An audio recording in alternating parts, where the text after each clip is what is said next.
Well, hello there.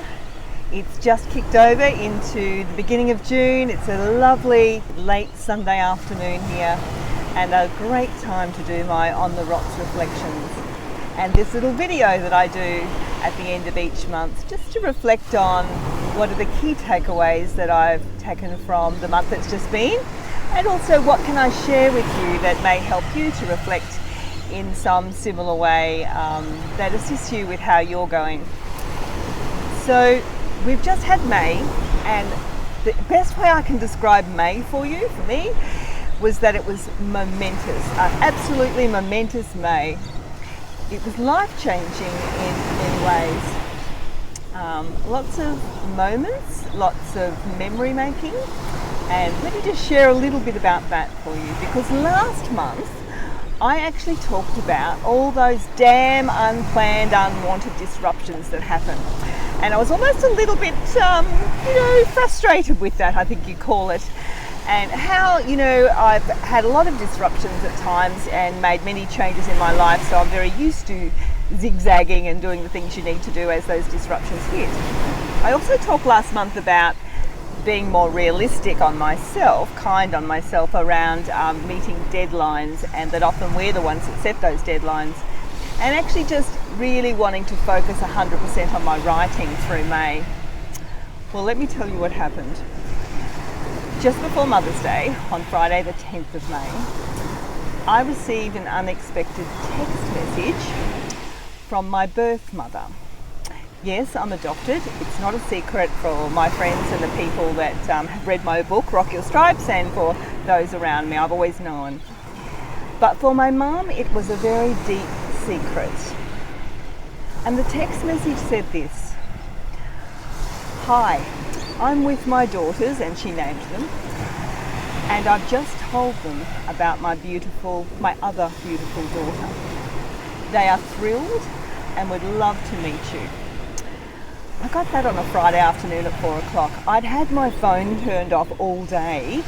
I think the text message came in about 10, and I just could only imagine what it was like for them, sweating at this, and I hadn't answered or responded. But it was just that I had it turned off, focusing on my writing. So just a little about that, but I don't want to go into a long, obviously, story on it. This has been not only a momentous text message, but from there, an evolving set of emotions and getting to know my two lovely sisters. Something I've known about for a little while, since 2007. So my birth mum's had my contact details since we met in 2007, but I always respected her privacy and her secret, and would never just turn up on her doorstep, unannounced or anything in relation to surprising her family. So we've always had that level of respect. And what I take from that is that's a level of kindness. What I've taken from May and all of what's happened since, I popped down there last weekend and got to meet my two sisters face to face. We've done a couple of videos before that, catch-ups, which was lovely.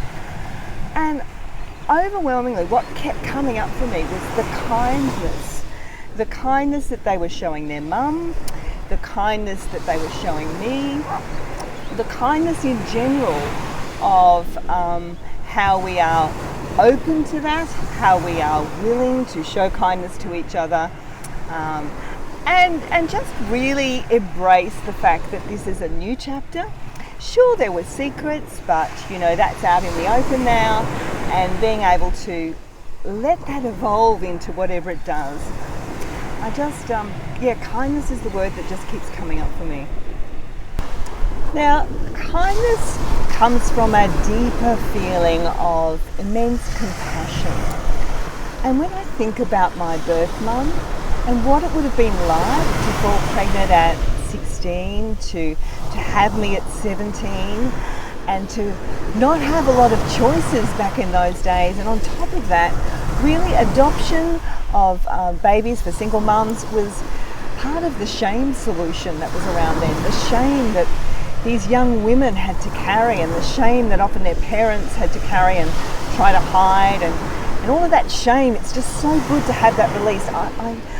we both, all of us, the two sisters and myself, have shared many times what a relief, what a release that must be for her to not be carrying that shame around that secret that she has held for 62 years or 61 and a half years.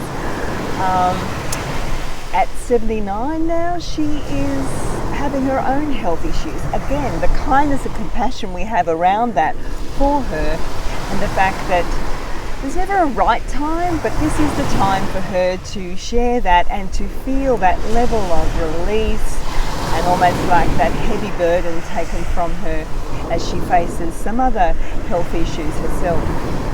So again, kindness. And the points that I want to leave with you, when you're looking at how do you show kindness, there's kind of three elements. For me, there's this openness to receive kindness from others. And for some of us, that's not easy, especially if you've been really highly independent and don't need everyone else rescuing you, etc. Sometimes we tend to push away or not acknowledge the kindness that others show us. And then there's the kindness that we're willing to give unconditionally, with that level of compassion and caring. And I think it's really important for us to see how are we doing that? Are the things we're doing with and around others done in a kind way? And the third one is actually being kind to ourselves. And this is where I come back to what I was talking about last month. That kindness, the reality of the fact that I didn't get as much book written this month, well, it's obviously, I've got a good reason why not, and a high priority in where I needed to and wanted to spend my time this month. So a kindness around the fact that sometimes deadlines are set by ourselves, and being kind to ourselves about what we can realistically achieve. So I'm doing that. I'm working on that. Obviously things will be pushed out a bit further, and I'm working with a book coach now, and we will get it done in its time when it's right. And I'm off to Bali tomorrow actually, and we'll be doing a bit more book writing over there. So I'll share a bit more with you next month. But I wanted to leave you with these points on kindness.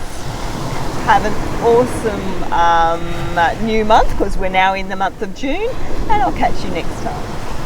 Bye for now.